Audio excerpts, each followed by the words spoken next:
the business school. He joins us now live from France. Thanks so much for your time. When it comes to the powerhouses of Europe, France, Germany, for now the UK, the relationship with the US, as we saw in that report, has obviously suffered. What are some of the biggest issues driving a wedge there? Well, there are several issues in which the European Union and the Trump administration have huge differences. There's, for example, the nuclear deal with Iran, in which the Europeans have reaffirmed that the deal is working and that it would be a mistake to exit a working deal with Iran. The diplomacy took over 12 years to get to this result of the nuclear deal.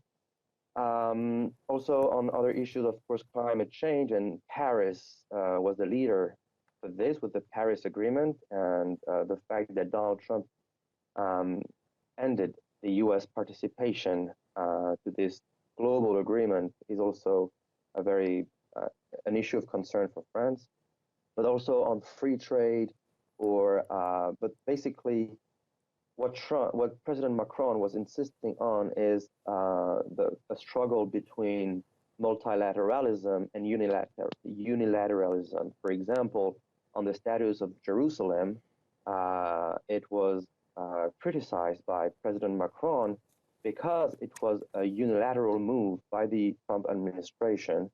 And of course, this was condemned by the United Nations Security Council. And this is where we can see a sort of isolation, which is something new.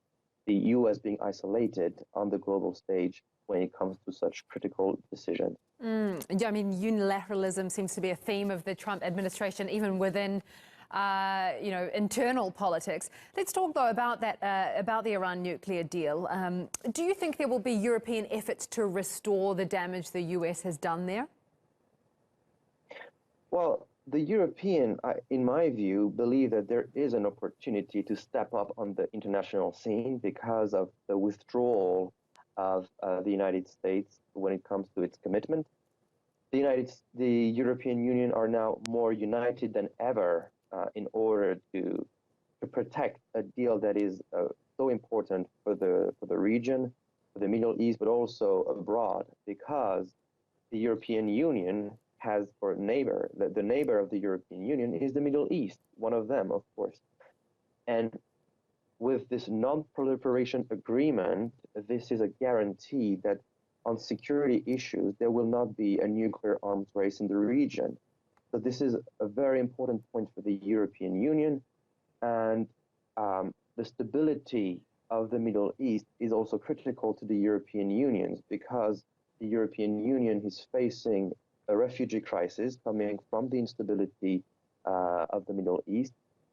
And this is creating also political issues. We have seen with Germany the fact that the refugee crisis was a huge political debate for the last elections. It is also the case in France and in other countries, but also for security reasons. If there is instability in the Middle East, the risk of instability inside Europe is also greater. So on those main issues, we see the difference, the huge difference between the interests of the European Union and the interests of the United States. Thanks so much for that analysis. That's Milad Jokar, a political analyst and visiting lecturer on Middle East geopolitics. Iran's